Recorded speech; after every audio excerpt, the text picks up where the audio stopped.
বন্ধুরা, আমাদের প্রত্যেকের ঘরেই কোনো গাছ থাকুক বা না থাকুক, তুলসী গাছ কিন্তু অবশ্যই থাকে। এখন চলছে শ্রাবণ মাস, আর এই শ্রাবণ মাসে তুলসী গাছের কিছু লক্ষণ দেখলে বুঝতে পারবেন আপনাদের গৃহে মা লক্ষ্মী আসতে চলেছেন। নমস্কার বন্ধুরা, ভক্তিমূলক কথা চ্যানেলে জানাই আপনাদের সকলকে স্বাগত। বন্ধুরা, আশা করছি ঈশ্বরের আশীর্বাদে আপনারা প্রত্যেকেই ভালো আছেন এবং সুস্থই আছেন। বন্ধুরা, এই শ্রাবণ মাস চলাকালীন যদি আপনারা তুলসী গাছের কাছ থেকে এই 5টি সংকেত পেয়ে থাকেন, তাহলে বুঝবেন যে স্বয়ং মা লক্ষ্মী আপনার গৃহে নিশ্চিতভাবেই আসতে চলেছেন। এই সংকেতগুলো হলো কোনো দৈব সংকেত। এই সংকেতগুলো আপনারা লক্ষ্য করলেই বুঝতে পারবেন যে ঘরে সুখ শান্তি আসতে চলেছে, অথবা ঘরে পরিবারের ব্যক্তিদের উন্নতি হতে চলেছে, কিংবা কোনো অমঙ্গলের ছায়া পড়বে কিনা। এই প্রত্যেকটা বিষয়েই কিন্তু সংকেতগুলো পেলে আপনারা আগে থেকেই সুন্দরভাবে অনুভব করতে পারবেন। তাই আজকের ভিডিওটিতে আমি আপনাদের সাথে আলোচনা করব যে তুলসী গাছের কোন সংকেতগুলি পেলে আপনারা বুঝতে পারবেন যে আপনাদের জীবনে ভালো সময় আসতে চলেছে নাকি কোনো বিপদের ইঙ্গিত। তাই বন্ধুরা, ভিডিওটি অবশ্যই শেষ পর্যন্ত দেখবেন এবং দেখার পর যদি ভালো লাগে তাহলে অবশ্যই ভিডিওটিতে লাইক করবেন এবং কমেন্টসে লিখবেন জয় মা লক্ষ্মীর জয়, জয় মা তুলসী মহারানীর জয়। এবং বন্ধুরা, ভিডিওটি শেয়ার করে দেবেন আপনাদের নিকট আত্মীয় স্বজন এবং বন্ধু বান্ধবদের সাথে, যাতে সবাই এই ভিডিওটি পেয়ে উপকৃত হতে পারে। চলুন বন্ধুরা, আসা যাক মূল পর্বে। বন্ধুরা, জীবনে উত্থান ও পতন তো থাকবেই, একথা বাস্তব। তবে সংসারে যখন অমঙ্গল নেমে আসে অথবা সংসারে যখন মঙ্গল অর্থাৎ ভালো কিছু হওয়ার থাকে, তখন কিন্তু তুলসী গাছ দেখলেই বুঝতে পারবেন যে আপনাদের আগামী দিনগুলি কেমনভাবে কাটবে। বন্ধুরা, একটা বিষয় আপনাদের জেনে রাখা উচিত যে এই মাসে যদি কোনো কারণে তুলসী গাছ শুকিয়ে যায় বা মারা যায়, তাহলে কিন্তু এটা অত্যন্ত অশুভ একটি সংকেত। তৎক্ষণাৎ আপনি সেই গাছটিকে সরিয়ে সেই স্থানে নতুন চারা গাছ অবশ্যই নিজের গৃহে লাগিয়ে ফেলুন। তবে হ্যাঁ, চেষ্টা করবেন বন্ধুরা রাম তুলসী গাছ লাগানোর। দেখুন বন্ধুরা, তুলসী গাছ সাধারণত 5 প্রকারের হয়ে থাকে। তার মধ্যে কৃষ্ণ তুলসী এবং রাম তুলসী, এই দুটি তুলসী গাছই গৃহের মধ্যে মঞ্চের মধ্যে রোপণ করা হয় বা প্রতিষ্ঠা করা হয়ে থাকে। যেহেতু কৃষ্ণ তুলসী আয়ুর্বেদিক চিকিৎসায় অত্যন্ত পরিমাণে ব্যবহৃত হয়, তাই যদি পারেন রাম তুলসী গাছ গৃহের মধ্যে লাগিয়ে রাখবেন। এতে গৃহের পবিত্রতা বজায় থাকে এবং বাস্তুদোষও দূর হয়। এছাড়াও বন্ধুরা, প্রত্যেক দিন সকাল সন্ধ্যায় তুলসী মায়ের পূজা অর্চনা অবশ্যই করবেন। ধূপ প্রদীপ দেখাবেন এবং তুলসী গাছের পরিক্রমা করবেন এবং তার সাথে সাথে ওম নমো ভগবতে বাসুদেবায় এই মন্ত্রটিও উচ্চারণ করবেন এবং হরি নাম জপ করবেন। বন্ধুরা, আমরা প্রত্যেকেই শ্রাবণ মাসে বিশেষভাবে দেবাদিদেব মহাদেবের পূজা অর্চনা করে থাকি, কারণ শ্রাবণ মাস হলো দেবাদিদেব মহাদেবের মাস। আর এই শ্রাবণ মাসে দেবাদিদেব মহাদেবের পাশাপাশি তুলসী গাছেরও পূজা অর্চনা করা হয়ে থাকে। বন্ধুরা, শাস্ত্র অনুযায়ী শ্রাবণ মাসে তুলসী গাছের বিশেষ করে পূজা অর্চনা যদি করা হয়, তাহলে কিন্তু অখণ্ড সৌভাগ্যের প্রাপ্তি ঘটে। যেমন ধরুন, সকালবেলায় স্নান করে তুলসী গাছে জল দেওয়া থেকে শুরু করে সন্ধেবেলায় তুলসী মঞ্চের সামনে ধূপ প্রদীপ দেখানো, এসব প্রত্যেকটা দিনই কিন্তু করা উচিত। এবার এই শ্রাবণ মাসে তুলসী গাছ থেকে যদি এই সংকেতগুলি পেয়ে থাকেন, তাহলে এই সংকেতগুলো অবশ্যই মনুষ্য জীবনে ফলিত হয়। বন্ধুরা, প্রথম যে সংকেতটির কথা বলবো তা হলো হঠাৎ করেই তুলসী গাছে শুকিয়ে যাওয়া।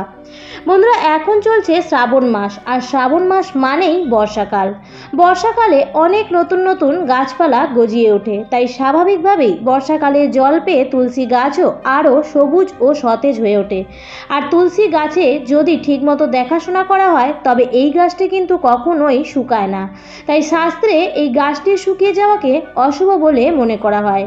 বিশেষ করে এই শ্রাবণ মাসে বর্ষার জল পেয়েও তুলসী গাছের যত্ন করার পরও যদি তুলসী গাছ হঠাৎ করেই শুকোতে শুরু করে, অথবা তুলসী গাছকে নির্জীব দেখতে পান, তাহলে কিন্তু আপনার গৃহে কোনো আসন্ন বড় বিপদের পূর্বাভাস বলে মনে করা হয়।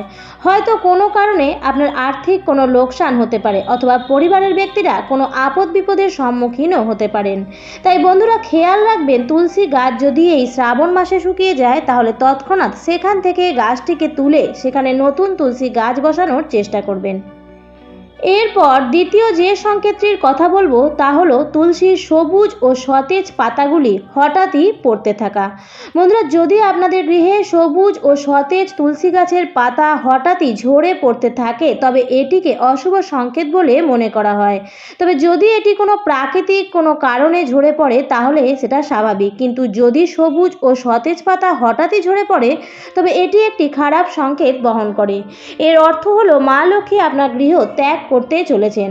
মা লক্ষ্মী আপনার উপর কোনো কারণে রুষ্ট হয়েছেন এবং আপনার গৃহে এমন কোনো ঘটনা ঘটছে যা মা লক্ষ্মীর একেবারেই অপছন্দের, যেমন ঘর বাড়ি অপরিষ্কার থাকা, গৃহের সদস্যদের মধ্যে নিত্য কলহ অশান্তি লেগে থাকা, অথবা কোনো কারণে বাস্তু দোষ অধিক পরিমাণে বৃদ্ধি পাওয়া। তাছাড়াও নেতিবাচক শক্তির পরিমাণ বৃদ্ধি পেলেও গৃহে গাছপালার উপর তার প্রভাব পড়ে। বিশেষ করে তুলসী গাছ গৃহের সমস্ত নেতিবাচক শক্তিকে শোষণ করে নেয়, আর সেই কারণেই তুলসী গাছ শুকিয়ে যায়। তবে বিশেষভাবে মনে রাখবেন যে তুলসী গাছ শুকিয়ে যাওয়ার পেছনে অনেক কারণ থাকতে পারে।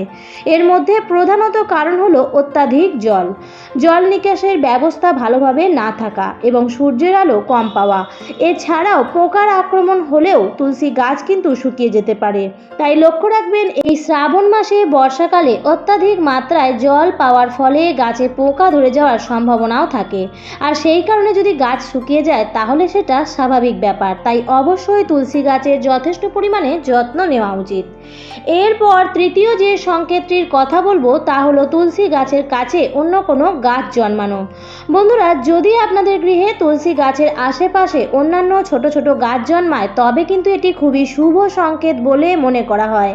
এর অর্থ হলো মা লক্ষ্মী আপনার গৃহে আসতে চলেছেন, আপনার গৃহে এবার ধন সম্পত্তির বৃদ্ধি পেতে চলেছে। এছাড়াও বন্ধুরা, যদি আপনার গৃহের সামনে তুলসী গাছ এমনি জন্মাতে থাকে তবে আপনার গৃহে মা লক্ষ্মীর প্রবেশ করবে এমনটাই মনে করা হয়। আর যে গৃহে মা লক্ষ্মী স্বয়ং আসেন সেই গৃহে গাছপালাও সবুজ ও সতেজ হয়ে থাকে। আর তুলসী গাছের নিচে যদি দূর্বা ঘাস জন্মায় তবে মনে করবেন এটি আপনার সৌভাগ্যের প্রতীক। তাই এই গাছগুলিকে কখনোই এই তুলসী গাছের তলা থেকে কেটে দেবেন না। চতুর্থ সংকেতটি হলো তুলসী তলায় পিঁপড়ের আগমন। বন্ধুরা, অনেক সময় তুলসী গাছের গোড়ায় কালো কালো ছোট পিঁপড়ে ঘুরতে দেখা যায়। তাই যদি আপনাদের গৃহে তুলসী গাছের নিচে কালো পিঁপড়ে লক্ষ্য করে থাকেন তবে এটি কিন্তু অত্যন্ত শুভ একটি সংকেত। তবে তুলসী গাছে কখনোই মাকড়সার জাল বাঁধতে দেবেন না, কারণ মাকড়সার জাল তুলসী গাছে হলে এটি খুবই অশুভ বলে মনে করা হয়।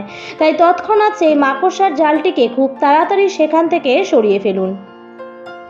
এবার পঞ্চম ও সর্বশেষ সংকেতটি হলো তুলসী গাছ সবুজ ও সতেজ থাকা।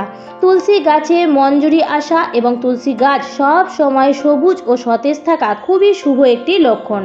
তুলসী গাছ যত সবুজ থাকবে ও সতেজ থাকবে এবং গাছে যদি মঞ্জুরি আসতে থাকে তাহলে জানবেন ততই আপনার পরিবার ধন ধান্যে পূর্ণ থাকবে এবং আপনার পরিবারের সুখ সৌভাগ্য পূর্ণ থাকবে। তবে তুলসী গাছে বেশি মাত্রায় মঞ্জুরি হয়ে যাওয়াকেও কিন্তু শুভ বলে মনে করা হয় না, কারণ ব্রহ্মাণ্ড পুরাণ অনুযায়ী তুলসী গাছে যদি অধিক মাত্রায় মঞ্জুরি হয়ে যায় তার অর্থ তুলসী দুঃখিত হয়ে আছেন, এর ফলে সংসারে সুখ সমৃদ্ধির অভাব দেখা দেয়। তাই অধিক মাত্রায় তুলসী গাছে মঞ্জুরি হয়ে গেলে সেই মঞ্জুরিগুলিকে খুব সাবধানে সরিয়ে দেওয়া উচিত। অনেক সময় তুলসী গাছে প্রচুর পরিমাণে মঞ্জুরি হয়ে থাকলে সেক্ষেত্রে তুলসী গাছ শুকিয়ে যেতে পারে। তাই বন্ধুরা, আপনাদের গৃহে তুলসী গাছ দেখলেই আপনারা বুঝতে পারবেন আপনাদের ঘরের পরিবেশ কেমন। বন্ধুরা, তুলসী গাছ অত্যন্ত পবিত্র একটি গাছ। তুলসী গাছ ভগবান বিষ্ণুর অত্যন্ত প্রিয়। তুলসী পাতা ছাড়া বিষ্ণু ভগবানের পুজো অসম্পূর্ণ হয়। তাই তুলসী পাতার পাশাপাশি তুলসী মঞ্জুরিও বিশেষভাবে গুরুত্বপূর্ণ। বন্ধুরা, বাড়িতে অত্যাধিক মাত্রায় নেতিবাচক শক্তি বৃদ্ধি পেলে আপনারা কি করবেন? পুজোর সময় ঘরে যখন ধূপ ধুনো জ্বালাবেন সেই ধুনোর মধ্যে কিছু পরিমাণ শুকনো তুলসীর মঞ্জুরি দিয়ে দেবেন। এর ফলে সেই তুলসী মঞ্জুরির পুড়ে যাওয়া ধোঁয়া সারা ঘরে ছড়িয়ে দেবেন।